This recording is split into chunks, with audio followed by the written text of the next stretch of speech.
Okay, let's talk about CrossFit Open Workout 20.3. We are on location in my backyard because I had to run out of the gym today. So I tried the workout this morning after doing it, which was a repeat of 18.4. So I did it once a couple of years ago, and I did it once again today. It's kind of a fun one. Love a workout that starts out with Diane.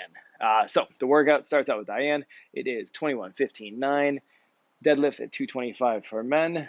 Lady weight, I forget off the top of my head, but it's out there. And handstand push-ups with the 2018 standard, which was much harder for a lot of people to hit. More about that later. Followed by even heavier deadlifts and handstand walks. Scaled workout will be lighter deadlifts all around and replace the handstand push-ups with hand release push-ups on the ground.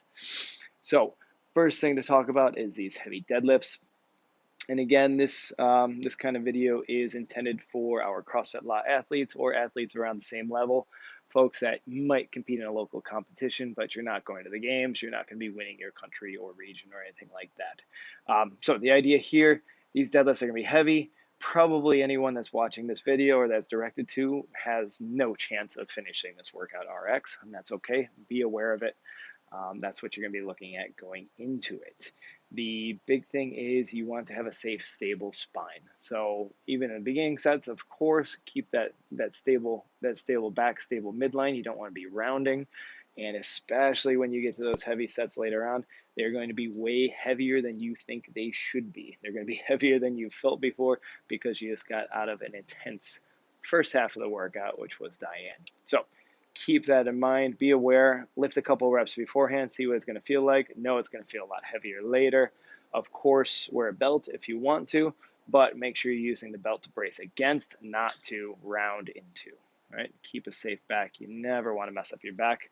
If anyone's done it before, it's not fun, and it can potentially last for a lifetime.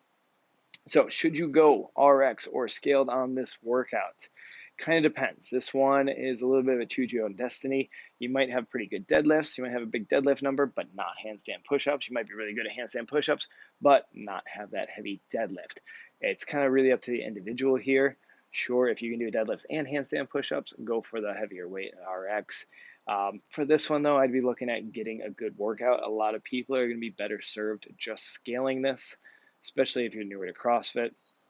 That scaled workout with the push-ups is not an easy one, and you'll end up having a funner go at it anyway.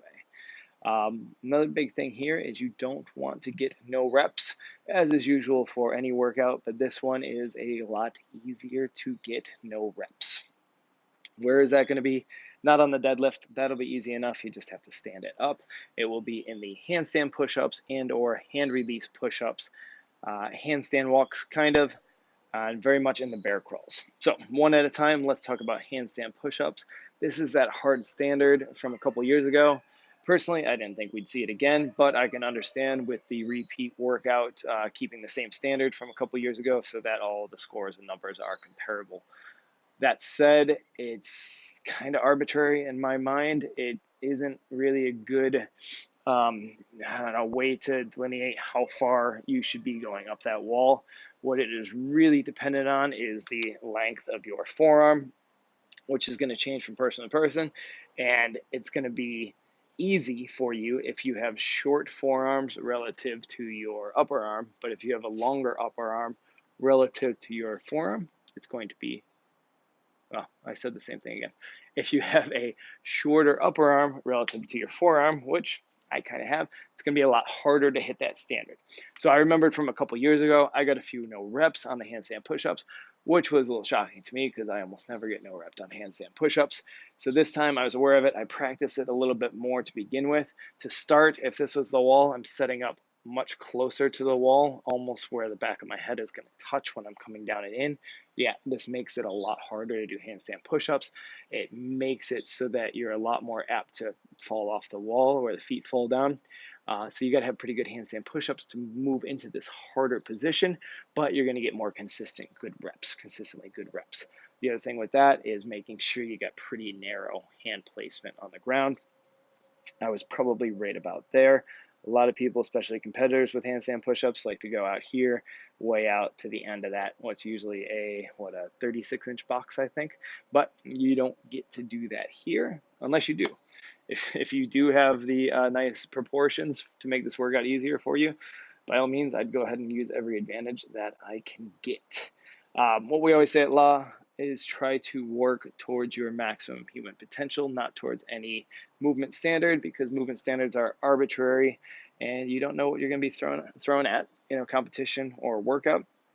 So if you're ready to do anything, you're good to go. So that said, practice it, see what you can do.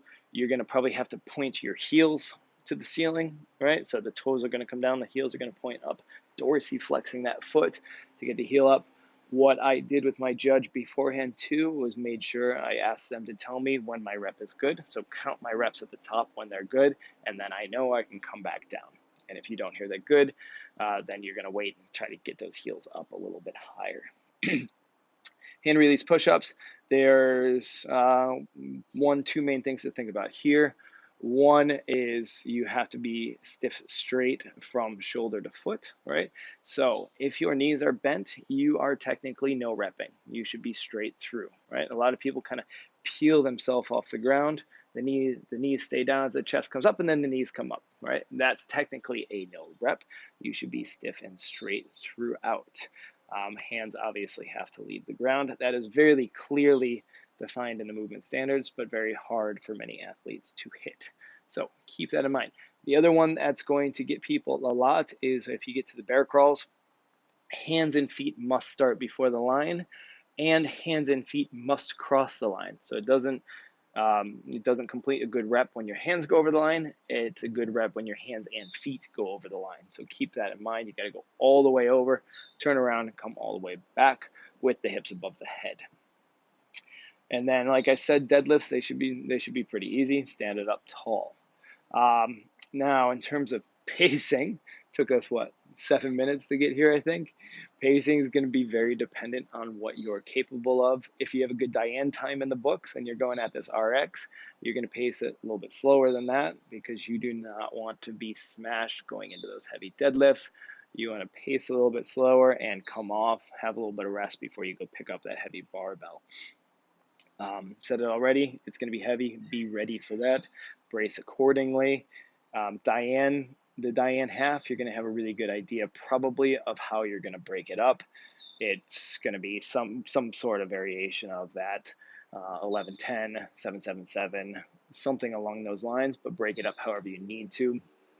Deadlifts, you want to try to keep getting that advantage from the touch and go reps where you stand it up, down it up, down it up.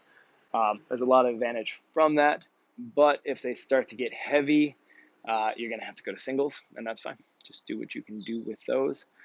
Push-ups, hand release push-ups, those ones have like kind of zero barrier of entry. I would not be going close to failure on those. Those are a strict movement. You don't get any kip out of it. You can't get any benefit from being kind of explosive out of it. If you do, you're probably snaking, and it would be a no rep. So those ones, avoid failure, take breaks before you need to. It's as simple as just putting your knees down, shaking out the shoulders, and going into another rep when you are ready. Handstand push-ups, again, don't go to failure. If you're going down, if you're spending a lot of time at the bottom trying to rest, that's like the worst place you can rest. So I would be getting good reps, getting off the wall if you need to, and then jumping back up when you're ready. Have fun. Lots to say about this one. I'll link, we would have done some videos a couple years ago, so I will link those, which will include some judging points, tips and tricks like this one, as well as a recommended warm-up that we had people doing at CrossFit Law in 2018. Good luck, everyone.